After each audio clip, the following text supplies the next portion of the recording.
Hello प्यारे बच्चों, तो उम्मीद है आप लोग बहुत अच्छे होंगे। आज के इस वीडियो में हम लोग प्रमुख रूप से सोशल साइंस यानी कि सामाजिक विज्ञान के 50 इंपॉर्टेंट ऑब्जेक्टिव प्रश्न का सॉल्यूशन करने वाले हैं। ठीक है, लास्ट तक आप लोग को वीडियो में बने रहना है। ये इंपॉर्टेंट यानी कि आप लोग के बोर्ड परीक्षा के लिए काफ़ी इंपॉर्टेंट है बच्चों। और इसमें जो है सारे सब्जेक्ट जो सामाजिक विज्ञान का आपका इतिहास है, भूगोल है, उसके बाद अर्थशास्त्र है, राजनीति विज्ञान है और आपदा प्रबंधन, ये पांचों का पांचों सेक्शन से आपको प्रश्न मिलेगा यहाँ पर। और बहुत ही इंपॉर्टेंट क्वेश्चंस को उठाया गया है। ठीक है, आप लोग को लास्ट तक सॉल्यूशन करना है। जो प्रश्न का आंसर आपको नहीं आएगा उसको वहीं पर यहीं पर आपको याद कर लेनी है। ठीक है, और जहां पर किसी प्रकार की समस्या आएगी आपको, तो वहां पर आप लोगों को कमेंट बॉक्स में कमेंट करना है। ठीक है बच्चों, यहाँ पर आप लोगों को थोड़ा सा क्या करना है, अगर क्वालिटी आपको ज़्यादा ये नहीं लग रहा है तो थोड़ा सा क्वालिटी आप बढ़ा दीजिएगा स्क्रीन का। चलिए, पहला प्रश्न है आपका कि जर्मनी के एकीकरण के लिए कौन उत्तरदायी था। यानी कि प्रमुख रूप से जर्मनी के एकीकरण के लिए सबसे ज़्यादा जो उत्तरदायी था, मुख्य रूप से जिसकी भूमिका थी, वो कौन था? काउंट कावुर, बिस्मार्क, गैरीबाल्डी या फिर मेजिनी? तो यहाँ पर बिल्कुल राइट आंसर क्या हो जाएगा बच्चों? बिस्मार्क। बिस्मार्क क्या था? जर्मनी के एकीकरण के लिए मुख्य रूप से उत्तरदायी था। तो बी ऑप्शन हमारा पहला नंबर प्रश्न का राइट हो जाएगा। प्रश्न संख्या 2 है, समाजवादियों की बाइबिल किसे कहा जाता है? यानी कि समाजवादियों के लिए बाइबिल किसको कहा जाता है? सोशल कॉन्ट्रैक्ट को, दास कैपिटल को, अप्रैल थीसिस को, या फिर इनमें से कोई नहीं? तो यहाँ पर भी बिल्कुल राइट ऑप्शन दास कैपिटल हो जाएगा, यानी कि बी ऑप्शन सही हो जाएगा बच्चों। बाइबिल क्या है बच्चों? तो बाइबिल जो है ईसाई धर्म का पवित्र ग्रंथ है। लेकिन लेकिन रूस में जो है प्रमुख रूप से वहाँ पर किसी भी धर्म धर्म का वर्चस्व नहीं है बच्चों। कोई किसी भी धर्म को वहाँ पर नहीं माना जाता है, इसलिए वहाँ पर बाइबल के समान ही दास कैपिटल को माना जाता है। तो बी ऑप्शन हमारा बिल्कुल राइट हो जाएगा। प्रश्न संख्या 3 है, हिंद चीन में कोलोन किन्हें कहा जाता था? यानी कि जो हिंद यानी कि इंडिया वाला क्षेत्र और चीन वाला क्षेत्र दोनों का मिला हुआ क्षेत्र में जो संयुक्त जो क्षेत्र था, इसमें जो है कोलोन किसको कहा जाता था? वो विद्यार्थियों को, सैनिकों को, फ्रांसीसी नागरिकों को, या फिर चीनी नागरिकों को? तो यहाँ पर किसको बोला जाता था कोलोन को बच्चों? तो फ्रांसीसी नागरिकों को कोलोन कहा जाता था। तो सी ऑप्शन हमारा बिल्कुल तीसरे नंबर प्रश्न का राइट हो जाएगा। प्रश्न संख्या 4 है, अखिल भारतीय ट्रेड यूनियन कांग्रेस की स्थापना कब हुई? यानी जो अखिल भारतीय ट्रेड यूनियन कांग्रेस थी, इसकी स्थापना जो हुई थी, कब हुई थी? 1848 में, 1881 में, 1885 में, या फिर 1920 में? तो यहाँ पर राइट आंसर कितना हो जाएगा बच्चों? 1920 में। 1920 में ही अखिल भारतीय ट्रेड यूनियन कांग्रेस की स्थापना हुई थी। और यहाँ पर अगर आपको पूछे कि कांग्रेस की, राष्ट्रवादी जो कांग्रेस है, इसकी स्थापना कब हुई थी बच्चों? तो इसकी स्थापना हुई थी 1885 ईस्वी में। कब हुई थी? 1885 ईस्वी में। अगला प्रश्न है 5वें नंबर का, भारत में पहली सूती मिल कहाँ पर स्थापित की गई? यानी कि जो पहली सूती मिल जो स्थापित की गई थी, वो भारत के किस राज्य में या फिर भारत के किस जगह स्थापित की गई थी? सूरत में, मुंबई में, अहमदाबाद में, या फिर कोलकाता में? तो यहाँ पर राइट आंसर क्या हो जाएगा बच्चों? तो पहली जो सूती मिल स्थापित की गई थी, वो की गई थी कोलकाता, यानी कि वेस्ट बंगाल, पश्चिम बंगाल में। ठीक है, तो यहाँ पर आपका राइट आंसर क्या हो जाएगा बच्चों? सॉरी बच्चों, यहाँ पर कोलकाता नहीं होगा, यहाँ पर होगा आपका मुंबई। कहाँ पर सबसे पहले? मुंबई। कोलकाता में तो बाद में अंग्रेज लोग गए थे। किसके शासनकाल में ये सूती मिल स्थापित किया गया था? तो अंग्रेजों के शासनकाल में स्थापित किया गया था। ठीक है, तो प्रश्न संख्या 6 आपका, बंगाल का विभाजन कब हुआ? यानी जो बंगाल का विभाजन किया गया था, कब किया गया था? सन 1855 में, या फिर 1857 में, 1905 में, या फिर 1911 में? तो बंगाल का विभाजन किया गया था बच्चों 1905 ईस्वी में। किसने किया था? तो बंगाल का विभाजन किया था लॉर्ड कर्जन ने। कौन था उस समय वायसराय? प्रमुख रूप से जो भारत का अंग्रेज शासन के समय हुआ था। और लॉर्ड कर्जन ने ही क्या किया था? बंगाल का विभाजन कर दिया था। लेकिन बहुत ज़्यादा विरोध होने के कारण 1911 में बंगाल विभाजन को वापस ले लिया गया था। ठीक है, दोबारा उसको मिला लिया गया था। अगला प्रश्न है 7वें नंबर का, विश्वव्यापी आर्थिक मंदी संकट किस वर्ष आरंभ हुई? यानी कि जो पूरे विश्व स्तर पर आर्थिक मंदी यानी कि जो संकट आई थी, शुरू हुई थी, तो ये कब शुरू हुई थी? 1914 ईस्वी में, 1922, या फिर 1929, या फिर 1925? तो यहाँ पर राइट आंसर क्या हो जाएगा बच्चों? 1929 से शुरू होकर के कंटिन्यू चला था। तो यहाँ पर हमारा सी ऑप्शन बिल्कुल राइट हो जाएगा।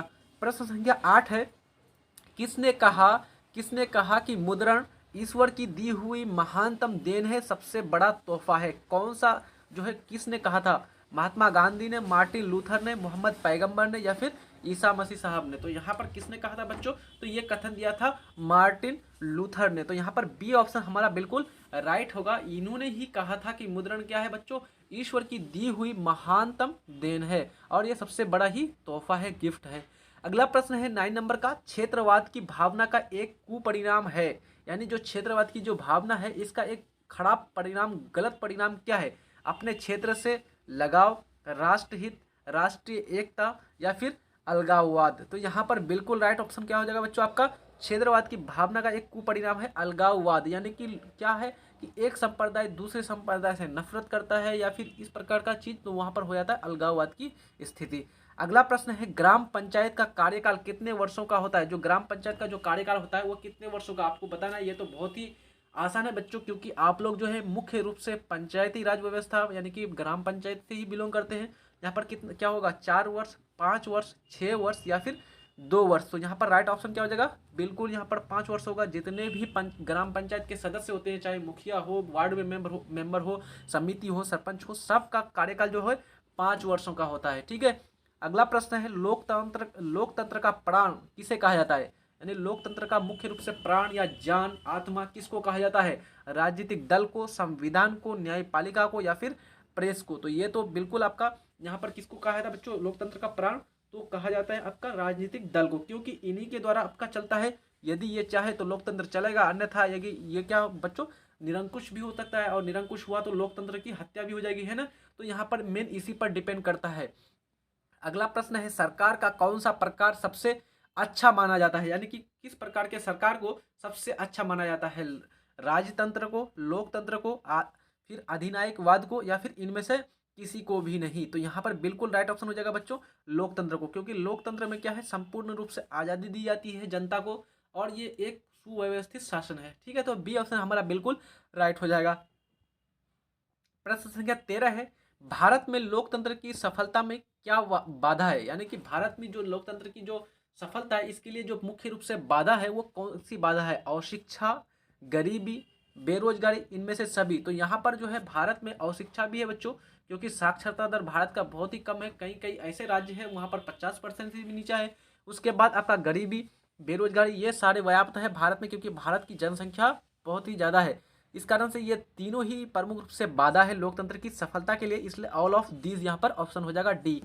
प्रश्न संख्या 14 है, आर्थिक विकास का तीसरा क्षेत्र क्या है, यानी आर्थिक विकास का जो तीसरा क्षेत्र है वो कौन सा क्षेत्र है, कृषि क्षेत्र, विज्ञान क्षेत्र, शिक्षा क्षेत्र, सेवा क्षेत्र।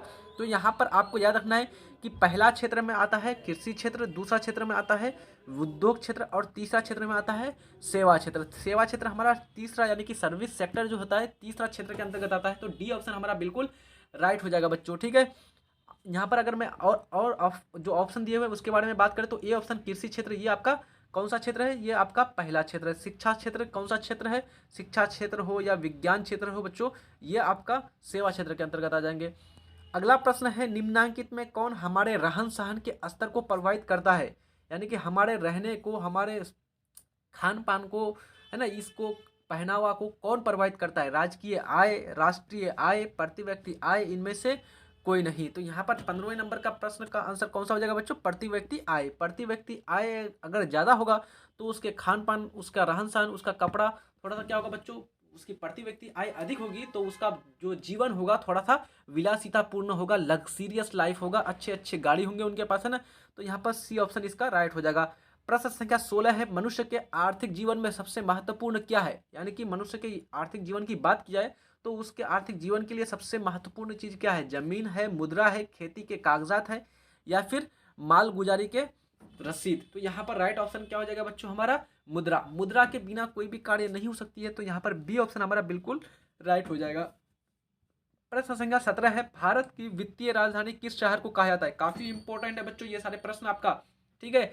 और मैं आपसे रिक्वेस्ट करूंगा, चैनल में नए हैं तो सब्सक्राइब कर दीजिए चैनल को, और वीडियोस अच्छे लग रहे हैं तो लाइक कर दीजिएगा। भारत की वित्तीय जो राजधानी कही जाती है, कैपिटल किसके लिए बच्चों, पूंजी, वित्तीय राजधानी यानी कि जिसको बोलते हैं फिनेंशियल कैपिटल, ये किसको कहा जाता है, यानी कि कौन से शहर को, कौन से राज्य को, मुंबई को, दिल्ली को, पटना को या फिर बेंगलुरु को। तो यहाँ पर जो वित्तीय राजधानी कही जाती है वो मुंबई को, तो मुंबई है आपका ए ऑप्शन हमारा बिल्कुल राइट हो जाएगा। अगला प्रश्न है, विकासशील देशों में कार्यशील जनसंख्या अधिकांशतः संलग्न है। जो विकासशील यानी कि जो देश विकास के रास्ते पर अभी है, उसमें प्रमुख रूप से जो कार्यशील जो जनता है, जो जनसंख्या है, अधिकांशतः किन कार्यों में लगा हुआ है? कृषि क्षेत्र में, औद्योगिक क्षेत्र में, सेवा क्षेत्र में, या फिर इनमें से सभी? तो यहाँ पर बिल्कुल राइट क्या हो जाएगा बच्चों, क्योंकि वो विकासशील है, पूर्णतः विकसित नहीं हुआ है, तो वहाँ की ज़्यादातर जनसंख्या कृषि पर निर्भर रहती है, कृषि क्षेत्र में लगी हुई रहती है, कृषि कार्यों में लगी हुई रहती है। तो ये ऑप्शन हमारा बिल्कुल राइट हो जाएगा 18वें नंबर प्रश्न का। प्रश्न संख्या 13 है आपका, भारत में लोकतंत्र की सफलता में क्या बाधा है? यानी कि जो भारत में लोकतंत्र की जो, ये तो हम लोगों ने बात कर लिया बच्चों। यहाँ पर हम लोगों ने आर्थिक विकास का तीसरा क्षेत्र के बारे में बात कर लिया। अब यहाँ पर 15वें नंबर का प्रश्न है, दोबारा उसको लिख दिया गया था, निम्नांकित में कौन हमारे रहन सहन को, इसको भी हम लोगों ने बात कर लिया। मनुष्य के आर्थिक जीवन में सबसे महत्वपूर्ण क्या है? 18वें, सॉरी बच्चों, यहाँ पर हम लोगों ने 18वें नंबर का प्रश्न सोल्यूशन कर रहे थे, स्किप हो गया था, थोड़ा सा टेक्निकल इशू, चले कोई बात नहीं। 19वें नंबर का प्रश्न है, इनमें से कौन नई आर्थिक नीति का अंग नहीं है? इसमें जो नई आर्थिक नीति क्या है बच्चों, न्यू इकोनॉमिकल जो आपका क्या है पॉलिसी है, उसके लिए कौन जो है अंग नहीं है उसका? निजीकरण, वैश्वीकरण, राष्ट्रीयकरण, या फिर उदारीकरण? तो 19वें नंबर का राइट ऑप्शन हो जाएगा राष्ट्रीयकरण। ये अभी वर्तमान नई आर्थिक जो नीति है, ये राष्ट्रीयकरण इसका अंग नहीं है। सी ऑप्शन हमारा बिल्कुल राइट हो जाएगा। प्रश्न संख्या 20 है, भारत में उपभोक्ता संरक्षण कानून कब लागू किया गया है? यानी भारत में जो उपभोक्ता संरक्षण कानून जो लागू किया गया था, ये कब लागू किया था? 1968 में, 1986 में, 1984 में, या फिर 1976 में? तो ये बिल्कुल राइट हो जाएगा बच्चों 1986। 1986 हमारा बी ऑप्शन में दिया हुआ है, तो बी ऑप्शन हमारा बिल्कुल राइट हो जाएगा। प्रश्न संख्या 21 है, द्वितीय पृथ्वी सम्मेलन कहाँ हुआ था? जो द्वितीय पृथ्वी सम्मेलन हुआ था बच्चों, ये कहाँ हुआ था? ये ज्योग्राफी का क्वेश्चन है आपका। ये न्यूयॉर्क में, पेरिस में, मॉस्को में, या फिर इनमें से किसी में भी नहीं? तो यहाँ पर जो आपका द्वितीय पृथ्वी सम्मेलन हुआ था बच्चों, वो हुआ था आपका इन तीनों में से किसी भी ऑप्शन में नहीं होगा। यहाँ पर 21वें नंबर का आपका ऑप्शन डी जो है बिल्कुल राइट हो जाएगा, इनमें से किसी में भी नहीं। अगला प्रश्न है, सोपानी कृषि प्रचलित है, जो सोपानी कृषि है ये किस राज्य में प्रचलित है? हरियाणा में, पंजाब में, बिहार के मैदानी क्षेत्र में, उत्तराखंड में? तो सोपानी कृषि प्रमुख रूप से पर्वतीय क्षेत्रों में की जाती है बच्चों। तो इन चारों राज्यों में से पर्वतीय क्षेत्र कौन सा है? आपका उत्तराखंड। उत्तराखंड काफ़ी पर्वतीय इलाका है, तो वहाँ पर सोपानी कृषि की जाती है। तो डी ऑप्शन हमारा बिल्कुल राइट हो जाएगा। प्रश्न संख्या 23 है, प्राणियों के शरीर में कितने प्रतिशत जल की मात्रा होती है? यानी कि जो भी प्राणी होते हैं उनके शरीर में जल की जो मात्रा होती है कितनी होती है? 55%, 60%, 65%, 70%? तो बिल्कुल राइट आंसर क्या हो जाएगा? 65% उसके शरीर में जल होती है। अगला प्रश्न है, मेढक के प्रजनन को नष्ट करने वाला रसायन कौन सा है? यानी कि वैसे रसायन का आपको नाम पूछ रहा है जो मेढक के प्रजनन को प्रभावित करती है, उसको नष्ट ही कर देती है। बेंजीन, यूरिया, एंड्रीन, या फिर फॉस्फोरस? तो यहाँ पर है बच्चों प्रमुख रूप से 24वें नंबर प्रश्न का एंड्रीन जो है राइट हो जाएगा। यही रसायन ऐसा है जो क्या करती है, तो मेढक के प्रजनन को सीधा सीधा नष्ट कर देती है। और नष्ट कर देती है तो बच्चों उसकी क्या होती है? जनसंख्या, यानी कि जो उसका आगे का जो आने वाला पीढ़ी है वो काफ़ी प्रभावित हो जाती है। और वो इस तरह से अगर कंटिन्यू चलता रहेगा तो फिर क्या हो जाएगा? लुप्त तो होने के कगार पर चले जाएगा, है ना। अगला प्रश्न है 25वें नंबर का, सुंदरवन है, जो सुंदरवन है ये कहाँ पर है, किस राज्य में है? कर्नाटक में, पश्चिमी बंगाल में, केरल में, या फिर उड़ीसा में? तो मैंने आपको कई बार बताया है बच्चों सुंदरवन के बारे में कि सुंदरवन जो है प्रमुख रूप से पश्चिम बंगाल और बांग्लादेश में है। तो पश्चिम बंगाल, बिहार, भारत में बात की जाए तो पश्चिम बंगाल में, और अदर देश आपका बांग्लादेश में है।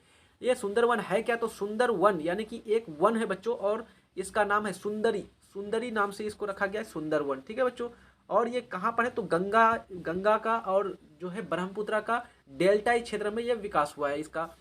अगला प्रश्न है 26वें नंबर का, 1 टन इस्पात बनाने के लिए कितना मैग्नीज का उपयोग होता है? यानी कि यदि 1 टन प्रमुख रूप से इस्पात बनाना है तो उसके लिए जो मैग्नीज का जो खपत होगा कितना केजी? 5 केजी, 10 केजी, 15 केजी, या फिर 20 केजी? तो 26 नंबर का क्या हो जाएगा?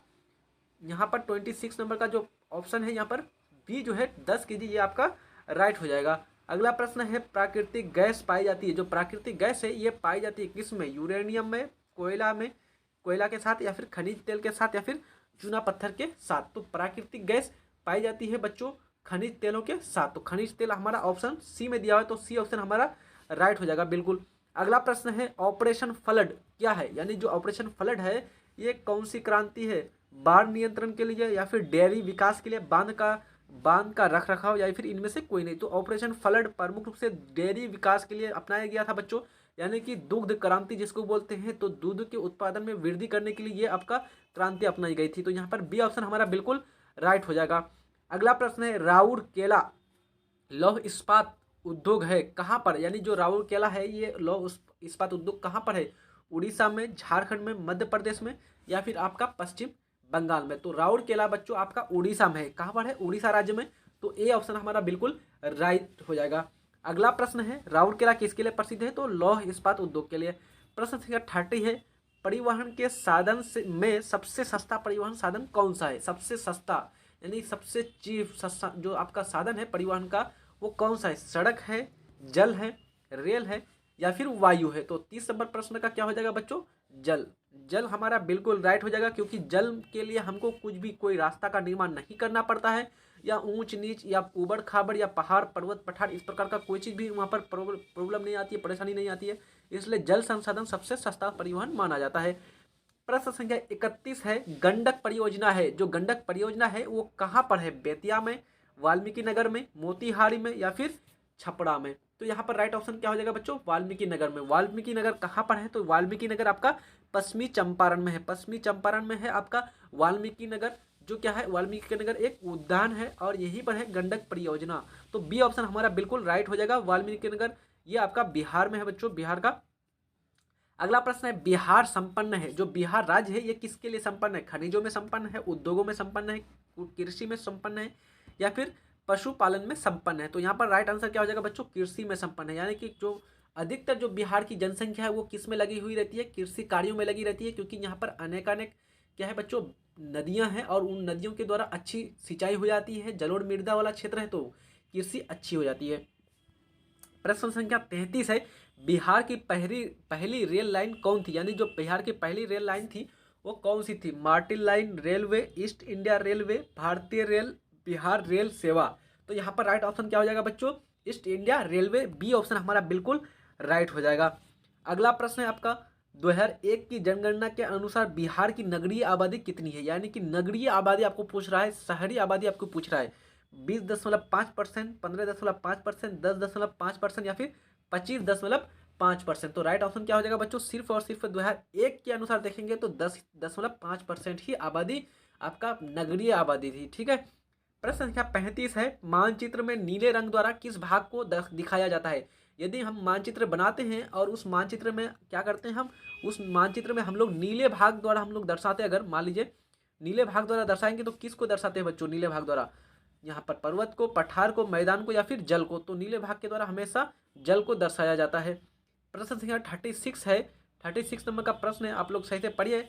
इंफ्रारेड कैमरा का प्रयोग निम्न में से किस आपदा में किया जाता है। जो इंफ्रारेड कैमरा है इसका प्रयोग किस आपदा यानी कि कौन सा डिजास्टर के लिए प्रयोग किया जाता है, बाढ़, सुखाड़, भूकंप या फिर इनमें से कोई भी नहीं।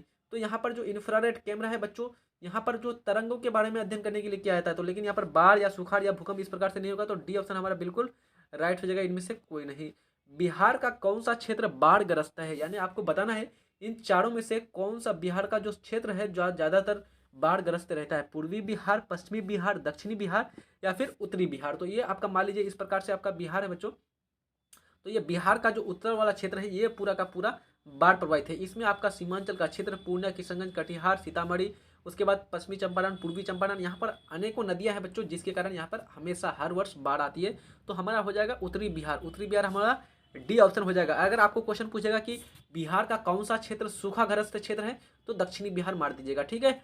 अगला प्रश्न है भूकंप संभावित क्षेत्रों में भवनों की आकृति कैसी होनी चाहिए, यानी कि जो भूकंप संभावित जहाँ पर अधिक भूकंप आती है तो वहाँ पर भवन जो यानी कि जो मकान का निर्माण किया जाएगा उसकी आकृति, उसका आकार कैसा होना चाहिए, अंडाकार, त्रिभुजाकार, चौकोर या फिर आयताकार। तो ध्यान रखिएगा आपदा प्रबंधन जब पढ़ाए तो वहाँ पर आप लोग को बताया होगा बच्चों कि आयताकार भवनों का निर्माण होना चाहिए, जो जिसमें क्या होगा भूकंप की जो खतरा है उसका कम हो जाता है। तो डी ऑप्शन हमारा बिल्कुल राइट हो जाएगा। गैरीबाल्डी पेशे से क्या थे, यानी जो गैरीबाल्डी थे वो पेशे से क्या थे बच्चों, सिपाही, किसान, जमींदार या फिर नाविक। तो यहाँ पर राइट ऑप्शन क्या हो जाएगा बच्चों, गैरीबाल्डी एक नाविक थे। तो डी ऑप्शन हमारा बिल्कुल राइट हो जाएगा। प्रश्न संख्या 40 है फ्रैंकफर्ट की संधि पर हस्ताक्षर कब हुई थी, यानी कि जो सिग्नेचर हुआ था फ्रैंकफर्ट की संधि में वो कब हुई थी? 1863 में, 1864 में, 1871 में, 1872 में। तो यहाँ पर राइट ऑप्शन कौन सा हो जाएगा बच्चों? 1871 में जो है फ्रैंकफर्ट की संधि पर हस्ताक्षर हुआ था। सी ऑप्शन हमारा बिल्कुल राइट हो जाएगा। अगला प्रश्न है, रक्त एवं लौह की नीति का अवलंबन किसने किया था? ये तो काफी आसान और काफी सिंपल प्रश्न है बच्चों। रक्त एवं लौह की नीति का जो अवलंबन किया था वो बिस्मार्क ने अपनाया था इस नीति को। ठीक है, डी सी ऑप्शन हमारा बिल्कुल राइट हो जाएगा 41वें नंबर प्रश्न का। अगला प्रश्न है, रूस में बोल्शेविक क्रांति का नेतृत्व किसने किया? यानी जो रूस है वहां पर जो बोल्शेविक क्रांति का जो नेतृत्व करने वाला था वो कौन था? केरेसकी या फिर ट्रांसकी या फिर आपका लेनिन या फिर स्टालिन? तो यहाँ पर 42वें नंबर प्रश्न का राइट ऑप्शन क्या हो जाएगा? लेनिन। लेनिन ने क्या किया था? बोल्शेविक क्रांति का नेतृत्व किया था। तो सी ऑप्शन हमारा बिल्कुल सही हो जाएगा। साम्यवादी शासन का पहला प्रयोग कहाँ हुआ? यानी जो साम्यवादी शासन है इसका सबसे जो पहला प्रयोग किया गया था किस देश में किया गया था? रूस में, जापान में, चीन में या फिर क्यूबा में? तो 43वें नंबर प्रश्न का क्या हो जाएगा बच्चों? राइट, रूस हो जाएगा। तो ए ऑप्शन हमारा बिल्कुल सही हो जाएगा। साम्यवादी शासन में क्या होती है बच्चों? तो जो भी आपका धन या जमींदार जो जमीन होती है, जितने भी संसाधन होते हैं बराबर रूप से सारे जनता में बांट दिया जाता है, बराबर बराबर करके। ठीक है, अगला प्रश्न है, दास कैपिटल का प्रशासन किस वर्ष हुआ? यानी कि जो उसका प्रकाशन हुआ था, वो पब्लिश जो हुआ था दास कैपिटल, ये कब हुआ था? 1848 में, 1864 में, 1867 में, 1883 में। तो 44 का कौन सा हो जाएगा राइट आंसर बच्चों? 1867। सी ऑप्शन हमारा बिल्कुल राइट हो जाएगा। इसी समय जो है दास कैपिटल का प्रकाशन हुआ था। अगला प्रश्न है, कंबोडिया में स्थित अंकोर वाट का मंदिर, सबसे बड़ा जो मंदिर है अंकोर वाट का मंदिर बच्चों जो कंबोडिया में है, तो उसका जो निर्माण किया था तो किस शासक द्वारा निर्माण किया गया था उनका? सूर्यवर्मन द्वितीय द्वारा, नरोत्तम सिंहानुक द्वारा या फिर दोस्तोवस्की द्वारा, एंजल्स द्वारा? तो ये आपका प्रमुख रूप से जो निर्माण किया गया था बच्चों सूर्यवर्मन द्वितीय के द्वारा। तो ए ऑप्शन हमारा बिल्कुल राइट हो जाएगा। अगला प्रश्न है 46 नंबर का, नमक कानून तोड़ने के लिए गांधी जी ने कौन सा स्थान चुना?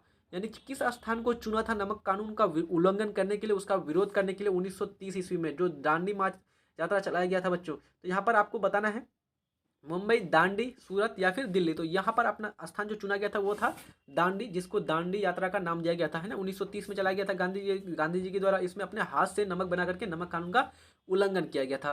प्रश्न संख्या 47 है, किस घटना के विरोध में महात्मा गांधी ने अपने केसरे हिंद की उपाधि त्याग दी? यानी जो केसरे हिंद की जो उपाधि थी महात्मा गांधी की, तो किस घटना के विरोध में महात्मा गांधी ने इस उपाधि को त्याग दिया था? चौरी चौरा कांड या फिर जलियांवाला बाग, फिर गांधी इरविन पैक्ट या फिर किसान आंदोलन? तो ये हुआ था बच्चों जलियांवाला बाग के कारण। जलियांवाला बाग घटना के बाद क्या किया था बच्चों? गांधी जी ने केसरे हिंद की उपाधि को त्याग दिया था। 48 नंबर का प्रश्न है, साइमन कमीशन भारत कब आया? यानी जो साइमन कमीशन भारत आया था वो कब आया था? 1922, 1924, 1927 या फिर 1928? तो क्या हो जाएगा बच्चों राइट आंसर? 1927 में आया था भारत। प्रश्न संख्या 49 है, Tata iron and steel company, Tata iron and steel company जो है ये प्रमुख रूप से बच्चों इसको बोलते हैं TISCO. Tata iron and steel company जिसको बोलते हैं टिस्को, इसकी जो स्थापना की गई थी कब की गई थी? 1854 में, 1907 में, 1915 में या फिर 1923 में? तो यहाँ पर इसका स्थापना किया गया था टिस्को का 1907 ईस्वी में। तो बी ऑप्शन हमारा बिल्कुल राइट हो जाएगा।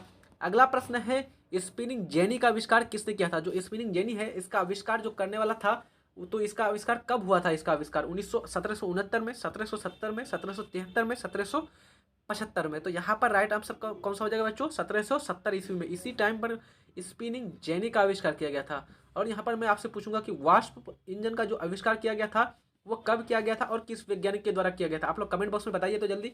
ये भी क्वेश्चन पूछा हुआ है कि वाष्प इंजन का आविष्कार किसने किया था और कब किया था? आप लोग कमेंट बॉक्स में बताइएगा, ठीक है। तो यहाँ पर हम लोग आज सामाजिक विज्ञान का यानी सोशल साइंस का 50 इंपॉर्टेंट ऑब्जेक्टिव क्वेश्चन का सॉल्यूशन कर लिया है। ये सारे प्रश्न आप लोगों के परीक्षा के लिए बच्चों काफ़ी इंपॉर्टेंट था और आई थिंक आप लोग को ये वीडियो काफ़ी अच्छा लगा होगा। कहीं पर किसी प्रकार की समस्या आप लोगों को नहीं आई होगी। अगर किसी प्रकार की आपको कहीं पर डाउट है तो आप लोग कमेंट बॉक्स में कमेंट कर दीजिएगा, ठीक है। अच्छी तरह से पढ़ाई करते रहिए बच्चों। चैनल में न्यू है तो सब्सक्राइब कर दीजिए चैनल को, वीडियोस अच्छे लग रहे तो लाइक कर दीजिए और अपने दोस्त यार को शेयर भी कर दीजिएगा। मिलते हैं नेक्स्ट वीडियो में। अच्छी तरह से पढ़ाई करते रहिए। तब तक के लिए जय हिंद, धन्यवाद।